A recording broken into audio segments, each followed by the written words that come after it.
Mas maraming Pilipino umano ang nagpapakita ng suporta kay Pangulong Ferdinand Marcos Jr.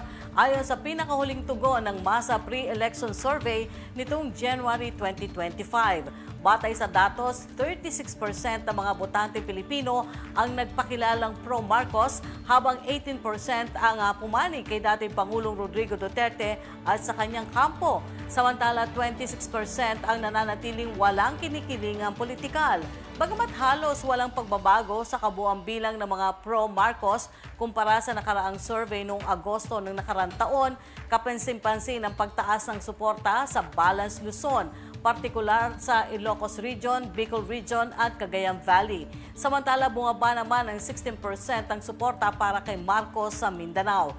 Sa kabilang banda, nananatiling matibay ang suporta kay Duterte sa Mindanao kung saan 63% ng mga residente ang nagsasabing sila ay pro-Duterte.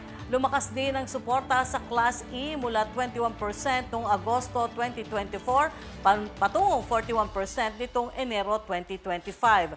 Ang oposisyon naman ay nakakuha lamang ng 8% ng suporta ng pinakamataas sa Western Visayas. Ang mga nagsasabing hindi naman sila pumapanig sa alinmang kampo ay umabot sa 26% habang 12% ang nananatiling hindi tiyak sa kanilang politikal na paninindigan.